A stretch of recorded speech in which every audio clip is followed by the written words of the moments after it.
मशहूर कवि अशोक चक्रधर जी ने कभी लिखा था, देश में नेता लाखों हैं पर देश का नेता कोई नहीं। मुझे एक बात जो आज तक कभी समझ में नहीं आई वो ये कि जब भी हम नेता शब्द का इस्तेमाल करते हैं तो हमेशा पॉलिटिक्स ही हमारी परिधि में क्यों होता है। क्या अलग अलग क्षेत्रों में हमें लीडरशिप के उदाहरण नहीं मिलते। आज जिनका जन्मदिन है 25 सितंबर, एक ऐसे लीडर के बारे में मैं बात करूंगा जिन्होंने अपने क्षेत्र में अपनी नेतृत्व क्षमता से अभूतपूर्व योगदान दिया है। और जो कॉरपोरेट सर्कल्स में जो लीडरशिप की बड़ी बड़ी मैनेजमेंट की थ्योरीज पढ़ाई जाती है और अलग अलग कैरेक्टरिस्टिक्स बताए जाते हैं कि एक अच्छा लीडर ये होना चाहिए, ऐसा होना चाहिए, मैं अपनी तरफ से 3-4 पॉइंट्स उसमें और जोड़ता हूँ। सबसे पहला, selflessness. 2, crisis management. 3, visionary, futuristic, दूर का सोच रखने वाला। और चौथा, सब कुछ साथ लेकर चलने वाला। आज जिनका जन्मदिन है 25 सितंबर, सतीश धवन जी। शायद आपने उनका नाम सुना होगा। जब भी कोई सैटेलाइट लॉन्च होता है इसरो की तरफ से तो हम ये सुनते हैं कि सतीश धवन जो सेंटर है श्रीहरिकोटा में, वहाँ से ये लॉन्च किया गया है। तो ये सतीश धवन जी थे कौन? हम में से कई लोगों को शायद इनके बारे में पता नहीं होगा। और ये अपने आप में हैरान कर देने वाली बात है कि आज तक उन्हें भारत का सर्वोच्च सम्मान भारत रत्न क्यों नहीं मिला। तो सतीश धवन जी जब आईआईएससी में काम कर रहे थे और जिस वक्त असामयिक मृत्यु हो जाती है विक्रम साराभाई जी की 1971 में, उस समय एक बहुत ही क्राइसिस का फेज़ था। और ऐसा लगा कि जितनी भी प्लानिंग्स हैं इसरो की, वो सभी ठप हो जाएंगी क्योंकि कोई दिशा दिखाने वाला नहीं था। एक अच्छे लीडर की सबसे बड़ी पहचान यही है कि जिस वक्त प्रधानमंत्री जी ने आग्रह किया सतीश धवन जी को इसरो का कार्यभार संभालने के लिए, वो आए और उन्होंने आते ही बहुत ही फ्यूचरिस्टिक, दूर की सोच रखते हुए कुछ मूलभूत परिवर्तन किए। जैसे कि ब्यूरोक्रेसी को दूर रखा, जिससे कि साइंटिस्ट लोगों का, जो वैज्ञानिकों का दिमाग है, वो पूरी तरह से रिसर्च में लगे। दूसरी उन्होंने बड़ी जो एक जो चेंज की वो ये कि इसरो को अहमदाबाद से बैंगलोर में उन्होंने शिफ्ट किया। और इसका एक कारण था, इट मेक सेंस, क्योंकि उस वक्त बैंगलोर में आईआईएससी था, बीईएल है, एचएएल है, हिंदुस्तान एरोनॉटिक्स लिमिटेड, अगर आप ओल्ड एयरपोर्ट रोड जानते हैं उधर है। तो ये अलग अलग इंस्टीट्यूट्स थे वहाँ पे साइंस के, तो इस तरह से कोऑर्डिनेशन अच्छा होता, इसलिए उन्होंने इसरो को बैंगलोर शिफ्ट किया।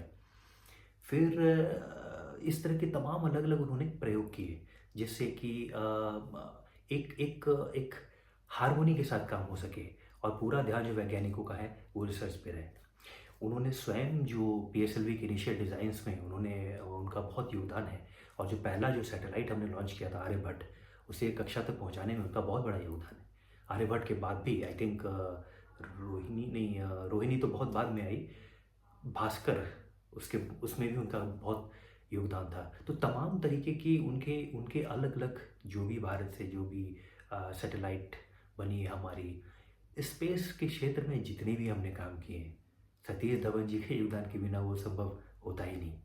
और एक और अहम बात जो सतीश धवन जी ने 1960, 70, 80 के दशक में रिमोट सेंसिंग की जो बात, जो एक जागृति फैलाई थी, उस समय बहुत कम लोगों को पता था। किसानों को उसके बारे में जो उन्होंने समझाया अलग अलग तरीके से कि कृषि में कैसे इसका यूज़ कर सकते हैं, उस समय ये विषय ही बहुत नया था। और स्वयं वो फ्लूइड डायनामिक्स में काफ़ी उनका नाम था, पूरे विश्व भर के चोटी के वैज्ञानिकों में उनका नाम था। दुनिया के वर्ल्ड के best of the best scientist में फ्लूइड डायनामिक्स एक ऐसा विषय है, शायद हम सब लोगों ने पढ़ा होगा अपनी 10th 11th 12th में, कि कोई भी जो व्हीकल है या फ्लाइट इंजन है वो कैसे गति पकड़ता है और कितना स्पीड कैसे बढ़ा सकते हैं, ये फ्लूइड डायनामिक्स में कवर होता है। और इसकी जानकारी के बिना हम स्पेस साइंस में हम प्रगति नहीं कर सकते। तो इस विषय पे फ्लूइड डायनामिक्स में सतीश धवन जी की गिनती जो होती थी पूरे विश्व के शीर्ष वैज्ञानिकों में होती थी। तो इस तरह से 4-5 ये जो चीज़ें हैं जो सतीश धवन जी को बहुत बड़ा नेता तो बनाती हैं। नेता मतलब जो लीडरशिप की मैं बात कर रहा हूँ, मैं जानबूझकर नेता शब्द इस्तेमाल कर रहा हूँ क्योंकि जब नेता हम शब्द सुनते हैं तो सबसे पहले हमारे दिमाग में पॉलिटिक्स घूमता है, जो कि ये परसेप्शन गलत है। अलग अलग क्षेत्रों में हमारे हमारे पास नेतृत्व के ऐसे कई उदाहरण हैं और आज इसीलिए मैं इस विषय पे बोल रहा हूँ, जिससे कि थोड़ी जागृति फैले लोगों में। और सबसे बड़ी बात जो उन्हें लीडर बनाती है मेरे डेफिनेशन में, जो मैंने पहले कही कि सेल्फलेसनेस, इसका उदाहरण कलाम साहब ने दिया था एक बार वो बता रहे थे कि 1979 में वो यंग थे और स्पेस में उड़ने के बजाय सैटेलाइट जो है वो बे ऑफ बंगाल में गिर गया था। तो कलाम साहब बहुत घबराए हुए थे और उन्हें प्रेस कॉन्फ्रेंस में मीडिया को फेस करना था। उन्हें लगा कि उन पे ही गाज गिरेगी। लेकिन इस समय सतीश धवन जी ने कहा कि मैं जाऊँगा, मैं I will face the media. और वो जाते हैं और पूरी ज़िम्मेदारी अपने ऊपर लेते हैं और एक एश्योरेंस देते हैं, एक भरोसा देते हैं कि आने वाले समय में हमारे जो प्रोग्राम्स होंगे, वो उसके लिए हम और मेहनत करेंगे। ये बहुत बड़ी बात होती है कि और फिर उसके 1 महीने बाद जब प्रक्षेपण फिर से होता है, तब फिर वो कलाम साहब को भेज देते हैं मीडिया को एड्रेस करने के लिए। तो ये जो क्वालिटी है एक अच्छे लीडर की, जो मैं समझता हूँ कि जब फेलियर हुआ तो आपने खुद जाकर अकाउंटेबिलिटी ली, ओनरशिप ली, और जब सक्सेस हुआ तो आप पीछे आ गए और आपने दूसरों को आगे बढ़कर कहा कि आप जाइए, आप क्रेडिट लीजिए। मुझे लगता है कि इससे बड़ी क्वालिटी किसी लीडर में हो नहीं सकती, जो सतीश धवन जी ने दिखाया कि सक्सेस का सारा जो श्रेय है वो दूसरों को दिया, और फेलियर जब हुआ तो स्वयं आगे बढ़कर और सारा ओनरशिप जो है, अकाउंटेबिलिटी जो है, उन्होंने अपने ऊपर लिया। तो ये कुछ पॉइंट्स हैं जो मुझे लगता है कि we have leaders in different streams of society. And when we talk about space science, इस क्षेत्र में सतीश धवन जी को सही मायने में मैं लीडर कहता हूँ। और उनका जो योगदान है वो तो हर कोई जानता है। मैं पीआरएल काफ़ी जाया करता था, अहमदाबाद में फिजिकल रिसर्च लेबोरेटरी है, और मेरी एक आदत है कि मैं कहीं भी जाता हूँ इस तरह के इंस्टीट्यूट्स में, तो वहाँ के जो जो बड़े बाबू लोग होते हैं, जो पियून्स होते हैं, जेनिटर्स होते हैं, मैं उनसे ज़्यादा बात करता हूँ क्योंकि उन्हें बहुत अंदर की जानकारी होती है और वो बहुत समय से उनमें से कई लोग काम कर रहे होते हैं। तो मुझे एक पुराने काका मिले थे जो काम जिन्होंने किया था सतीश धवन जी के अंदर, और वो इतनी तारीफ़ें करते थे सतीश धवन जी की।